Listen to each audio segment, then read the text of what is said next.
I think there's a couple people on YouTube and all this stuff who will just like be around forever. They're like radiation or something from a chemical spill. They'll just like be around forever. Tim Dillon, probably. That Lex Fridman guy or whatever that guy is. Maybe Ben Pepino. And then, of course, this guy. Hi. I wasn't planning to do another video on this guy, but since I did one, making fun of him, now I've been getting an avalanche of recommended videos from him. And this one is truly bizarre, I would say. A topic that could be interesting, but in this case is not. And the title of this is Jordan Peterson admits the resurrection is true to a Catholic priest. He admitted it! He admitted it. He is risen. You admit it. You admit it, and then you eat the cracker, you little puke. They shove Jordan Peterson's mouth closed, and then they like force him to swallow the wafer. But then there's the resurrection element of it, because I could say, well, the first thing I would say is, well, I kind of understand that psychologically. Parts of us die, and they have to die because they're in error. They have to be cast off, and we're reborn constantly as a consequence of our movement, our ascent forward. There's no movement forward without some death of the past. And so I can see the resurrection idea as a metaphor for the part of us that continues onward despite our failures and constantly reconstitutes our spirit. It's not something trivial. But then there's the insistence in the church of the bodily resurrection, which is, well, let's call that a stumbling block to modern belief. No doubt about that. That's something more than mere metaphor. And so you might ask, well, why is it insisted upon? Why isn't the proposition that...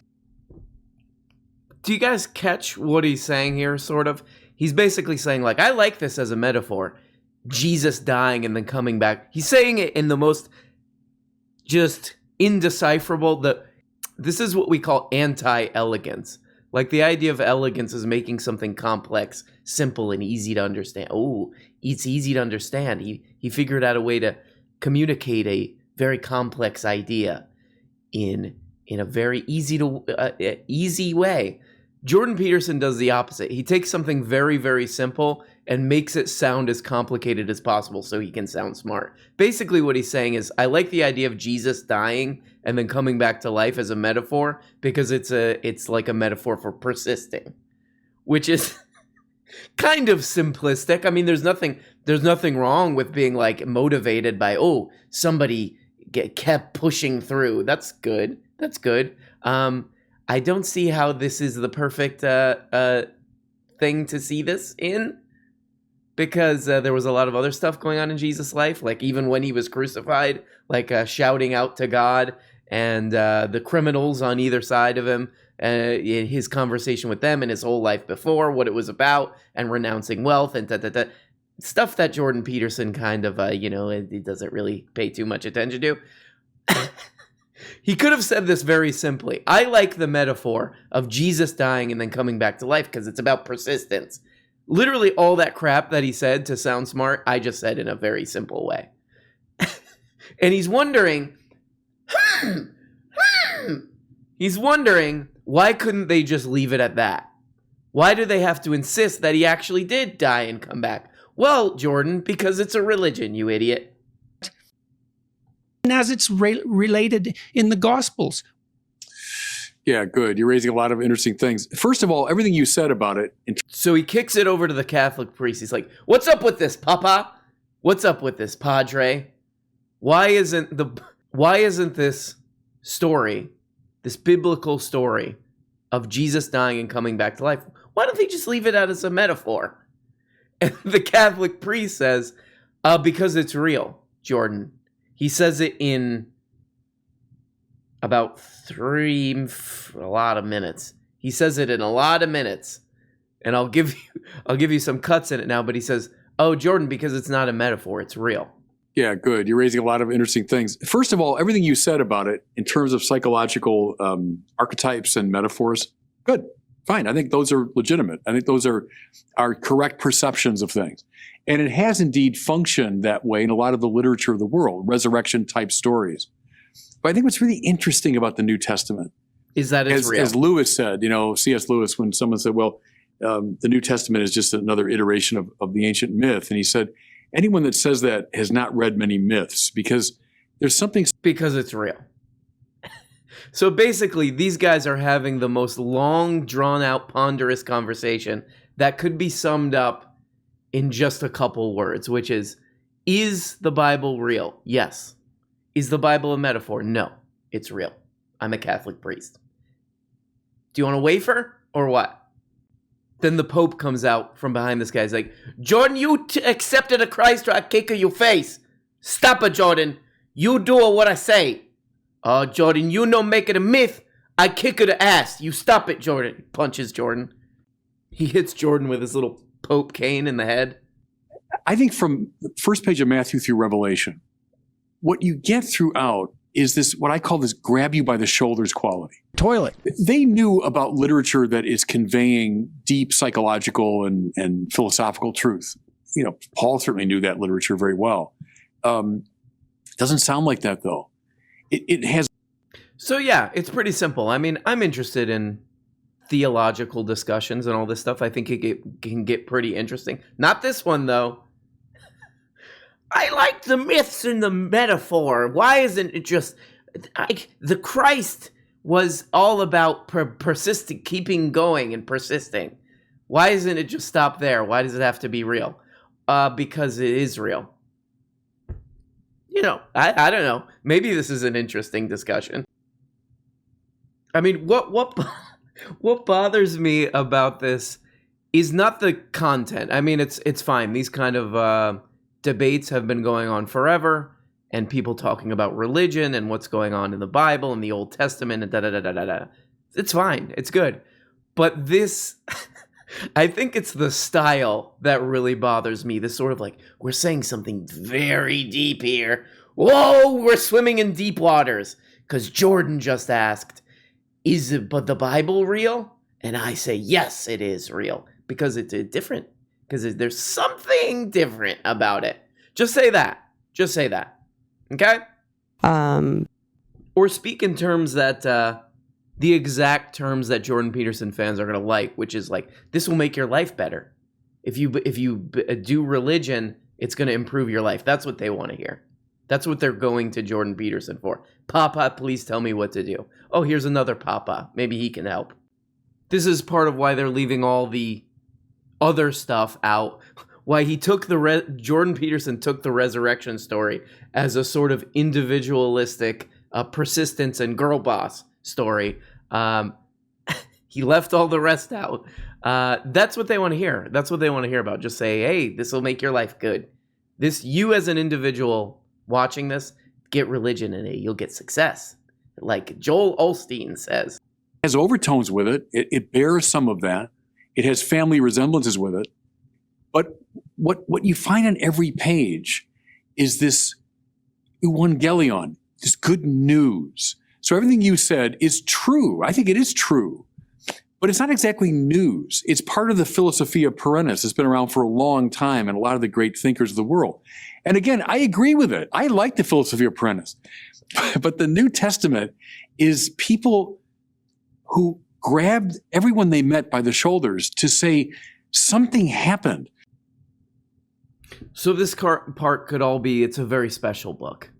It's very special and very different than all the other myths. The thousands and bunches and thousands and hundreds of myths that have gone before that people have passed on. This one's special. That's it. Okay. But we don't have to draw this out into a whole are we trying to pass the 10-minute mark on this video so it gets more into the algorithm, gets more watch time or whatever? Again, this could be a 1-minute video. Is the Bible real? Yes, because it's a more special book. Thank you. Have a good night. I'm Jordy Peterson. Check my patreon.com. I mean, what's another thing that's going on here is sort of an authority thing, I feel like, of like, listen to the way these guys talk. They're clearly smarter than you. You idiot. You dummy. Listen to the way they're looking. Listen to how they take a simple concept and turn it into 6 minutes of talking. They're smarter than you. You idiot! You're dumb.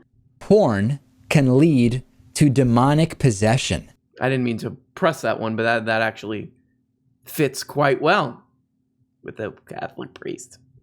The power of Christ compels you. Okay, so we're getting a lot of wisdom here. Okay, 6 minutes of it, and then so the Catholic priest says exactly what you would expect him to say, which is, no, Jordan, it's not a metaphor, it's real, because this is a special book. Exactly what you would expect from a Catholic priest. No problem. A Catholic priest and Jordan Peterson walk into a bar. They never leave because they never stop talking. End of joke. But, okay, so is the Bible real? Yes, the Bible is real. It's not a metaphor. So here's what Jordy Peterson comes back with. Later, because he brought this Jesus back from the dead. Well, you do have the following argument, which is that it isn't clear which is harder to believe, whether that happened or whether people made it up. Because if they made it up, that was really something. And that does strike me quite frequently reading the New Testament. Yeah. There are lines in there that hit so hard you think, it isn't obvious to me how someone could have just thought that up. Okay, the Bible's got to be real. Okay, it's too good. It's simply too good. Okay. We could go compress all this. So, Right. and there is that, well, and Jung, Carl Jung, who I greatly admire, he believed, I think, in the same way that C.S. Hi. Lewis did, that, and he doesn't talk about this that much, but that there is this archetypal mythological pattern of the dying and resurrecting Yeah. hero that has this psychological reality, which is extraordinarily deep, Yeah. but that archetype was realized once in history. And that's fully realized. So it came from the mythic realm, let's say, the realm of eternal truth, the realm of pattern, instinctive pattern for that matter, and was fully realized at one point in history. And you might think, well, if it's going to be fully realized, it has to start somewhere. It can't start everywhere at the same time. Right. What does an archetype look like when it takes flesh? Look, I love reading philosophy books. I love reading giant books from buffoons and goofballs like Hegel and Schopenhauer and all these idiots, right? I like reading books by all these guys. Carlton Marx, all these fools who write all, they write a little wordy, these guys, especially Hegel, little wordy, you know what I mean? Kant and all these guys, little wordy, But at least it culminates to something. Can anyone take anything from this? It's a myth, but then one time the myth was realized. Okay, so you're saying it's real. The resurrection is real. Just say that. And then we can title the video, Jordan Peterson admits the resurrection is true to a Catholic priest, to the YouTube video. And by the way, his prime audience is like self-help crowd who are like, he changed my life. That's a lot of like, I used to see that on message boards a lot. Like, well, he might have some weird views on women and stuff, but I do 10 push-ups a day. Okay, so how is this? All the myths culminated at one point, and that makes the Bible real. What are you going to do with that information exactly? What? Anybody? And not even what are you going to do? Because like, let's face it, like, whatever. Schopenhauer's, I've talked about this, whatever. His, the writing about art or Eastern philosophy or whatever. A lot of that stuff is, maybe the art stuff isn't like immediately usable to your whatever, in some like emotional sense or a way to think about stuff. But at least it's like kind of coherent. I mean, the only thing that you could go take from this is you should be Christian or Catholic or something. I mean, what are we taking from this? I guess he's just like trying to keep his religious crowd on board or something. Truly bizarre. I mean, I was watching this and I was just like, how did you squeeze 6 minutes and 40 seconds out of this? Two guys, is the Bible real? Yes, the Bible's real. Is it a myth? No, it's not a myth. It's real. It's a myth that is real. I guess that's his thing. It's a myth that became real. Or in other words, the Bible's real. That's another way to say that. Okay? Hi. Truly bizarre video. This is the guy, still, he'll be around forever, I think. Again, I thought this, 5 or 6 years ago, I thought this was going to be a fad, a couple month fad with this guy. I think he's going to be on the internet forever. Like, he'll be a popular internet figure forever. Make pee-pee.